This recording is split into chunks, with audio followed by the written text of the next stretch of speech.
Okay, so Jeremy Financial Education came out with the perfect video, pretty much outlining for 5 minutes why he's a complete incompetent clown. So let's go into it. Right off the bat, we're gonna pause it right away. So get ready.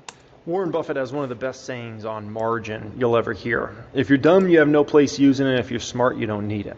Now, this is not one of Warren Buffett's most popular quotes. Actually, most folks probably never even heard that before unless you watch my channel a lot. Okay, so this is incorrect. Excuse me, Monish. This is a paper called Buffett's Alpha, and it outlines how a vast majority of his returns came from utilizing leverage about 1.6 to 1 times. Now, this wasn't using margin, and I believe that is an actual Warren Buffett quote. But the mechanics of the way he got that leverage is pretty similar to margin, so it doesn't like really matter. So Jeremy will tell you, just don't use margin ever, and he'll explain the math behind it. And this is where we can see the incompetency that he just doesn't know what he's talking about. He's more, I guess, afraid. People tend to be afraid of what they don't understand, right? And this is a pretty good example of that. So let's go back to Jeremy. And sometimes I do wonder, why is that quote, you don't hear about it too often, right? And I even try to like find a Google image of that quote right now, because if you Google image, there's like a million different Warren Buffett quotes. I couldn't even find that one, and I'm like, oh, it's such a great one, right?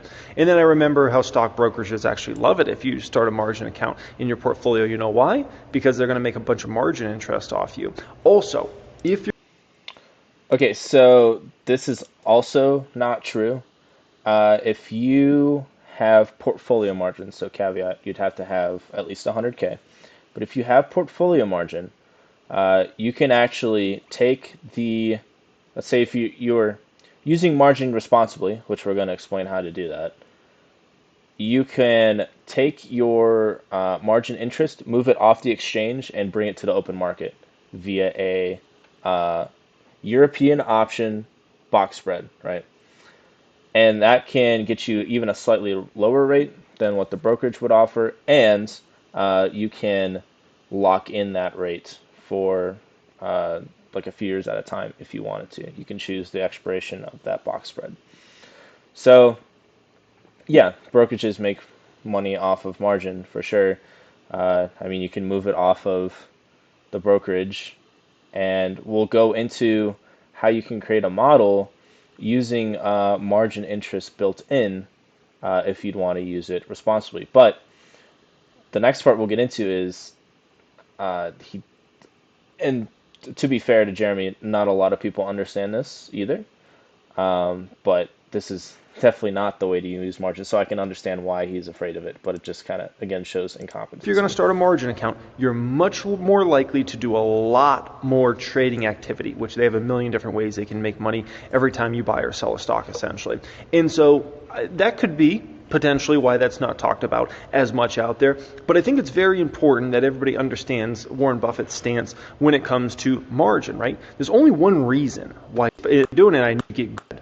From the video I released for especially Tesla, can't afford it to go down. Just got margin called and had to top up my deposits because I can't afford to go down anymore. Yeah, so um, this for some reason between retail investors and fucking billionaires, no one seems to understand the math behind margin, and it's actually super, super simple. It's like fifth grade level algebra, so we're gonna go into that. Anymore. And I've known Let's get to the part where he does the math thing. See, because he's like, we're gonna do some math. thing I understand is math. Okay, Okay, first thing you gotta understand is math, right? so here's From how like it the gas happens. station manager who Somebody has said teach you some math, $100,000 all in right? Tesla stock, and they say, "I wish I had more money." So the greed. Actually, we don't even have to listen to this guy. I already planned it out here.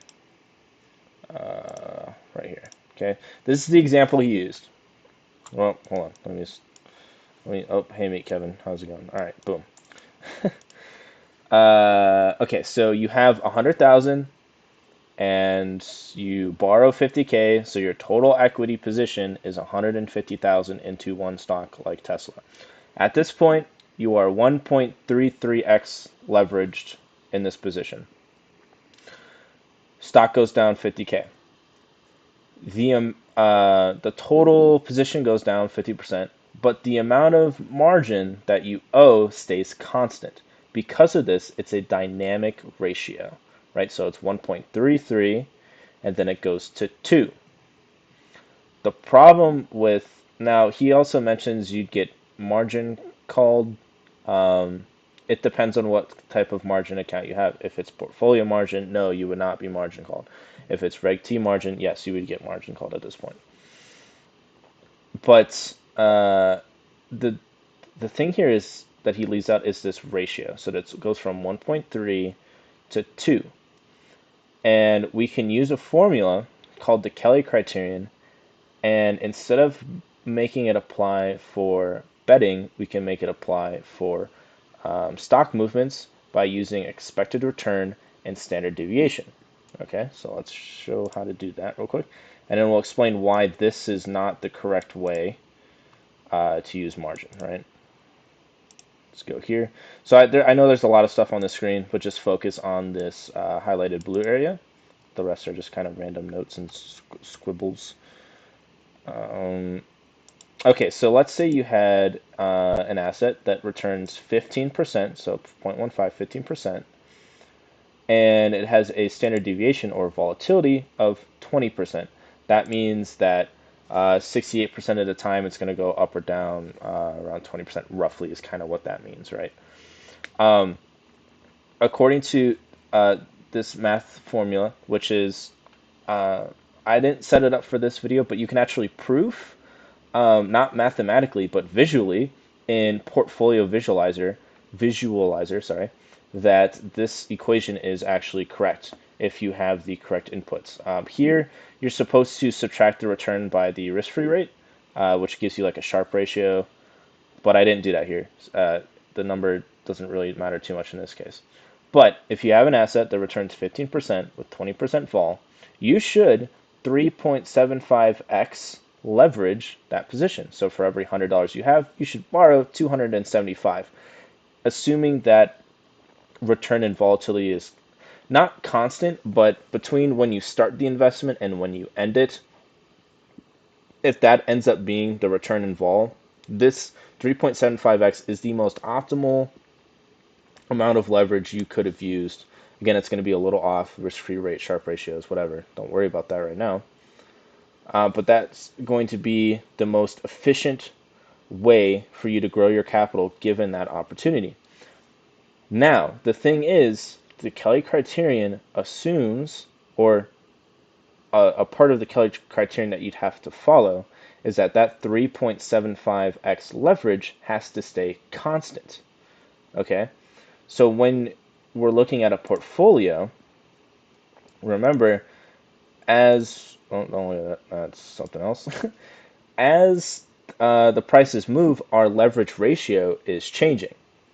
So if you expected, let's use different numbers here real quick to make it a little bit, oops, make it a little bit more believable, right? Okay, let's say it's 10 and 25. Okay, so let's say you had uh, an asset that returns 10% with 25% vol. Kelly criterion says, okay, you should be 1.6x leveraged. So for every $100, you should borrow 60 and invest that in the asset as well. If we go over here, so what would happen is we would hold this position and the stock would go down and our ratio would increase. And what we know about the Kelly criterion, this can also be proved just mathematically and in a pretty way in Portfolio Visualizer. But if you overbet what the Kelly criterion says, so it says 1.6, what if I go to 3? Well, now, even though I'm using more leverage and it's a winning bet, I will actually go to 0.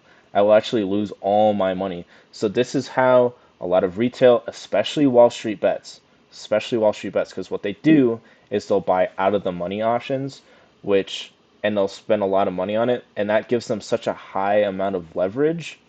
So they're constantly over betting the Kelly criterion, and that's what causes them to lose over time, right? And lose dramatically. That's why you see a lot of those charts that are just like straight lines down. It's because of this.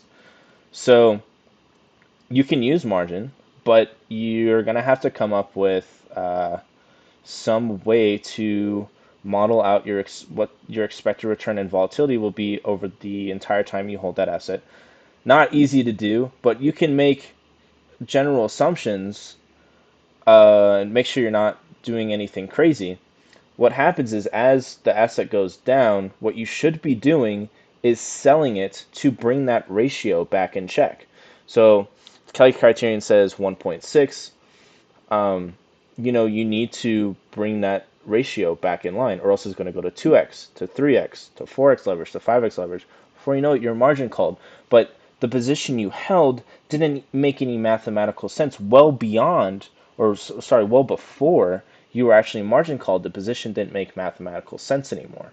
So this is what I'm talking about when I say he's sort of incompetent in explaining these concepts, which are not hard. That's this stuff is not hard at all, and not a lot of people understand it. I feel like when you have such a large audience, over almost 1 million subscribers on a channel, and you can't understand these basic concepts, just discouraging margin just because it's bad and Warren Buffett said so, even though he used 1.6x leverage. Or take his right hand man, Charlie Munger, who's also a billionaire.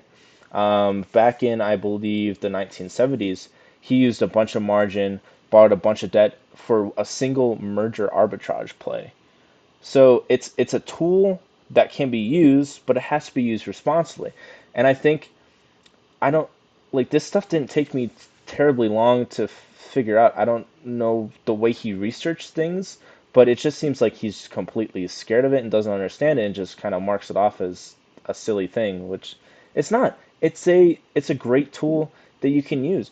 Businesses use leverage. Businesses have debt. They use leverage all the time. As long as you use it responsibly, it's totally fine. Housing. This guy owns a house. I guarantee you he got a mortgage. That's leverage. That's a form of margin. It's just a lower interest rate.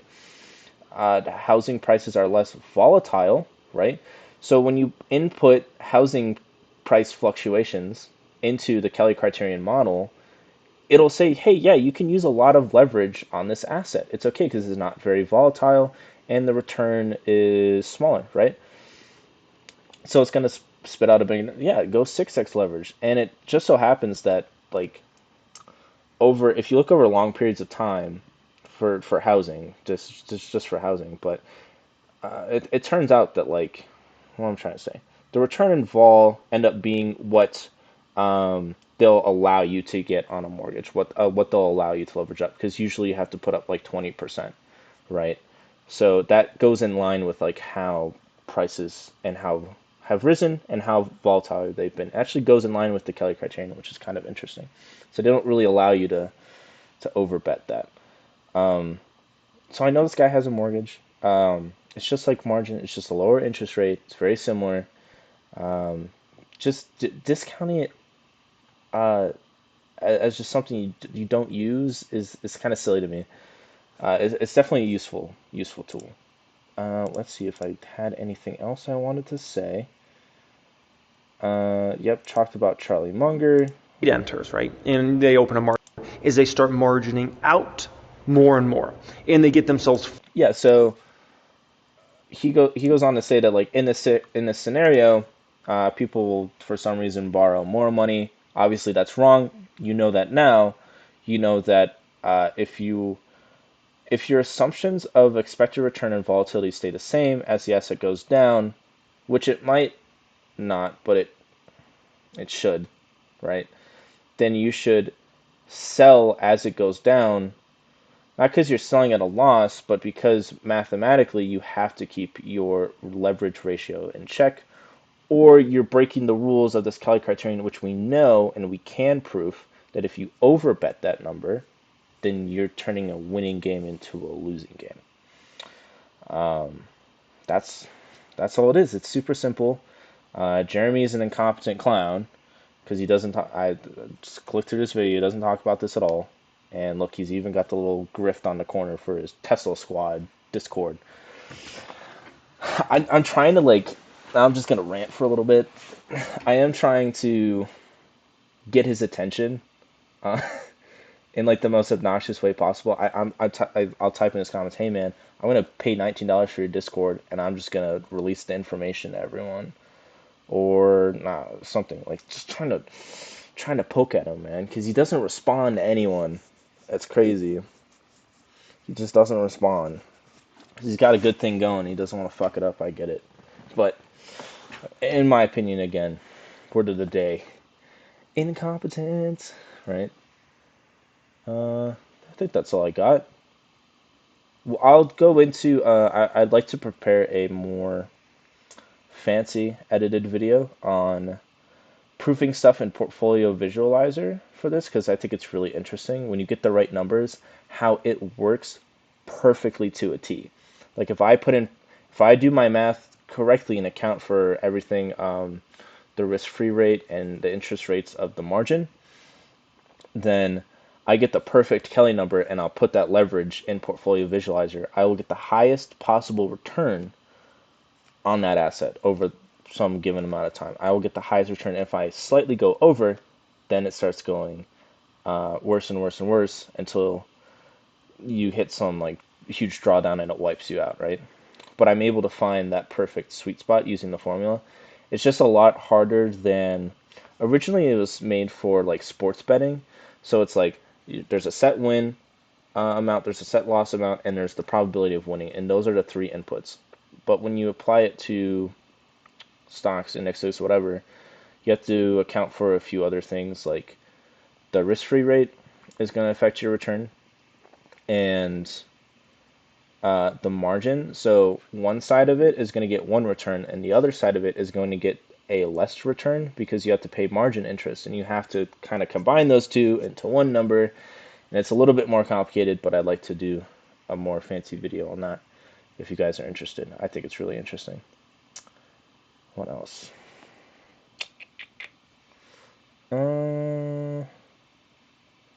Just thinking. Let's just turn it off. I feel like I'm missing something here. What am I missing? Oh, so this paper is actually really cool. That's it. Yeah, this paper is really cool. Oh, I guess I can go into away from margin and everything and just general stock picking. Jeremy talks about Warren Buffett all the time, and I've read through this paper a few times, and when I compare it to what Jeremy's saying, Jeremy does nothing that Warren Buffett like the complete fucking opposite. It's amazing, especially recently. And then his solution to that is now to go into these bigger names like Google and Tesla, and he thinks that like that's a good investment now. It's completely ass backwards. I'll go into that more too, but that's all for now. Here's Monish looking like a beast. Peace.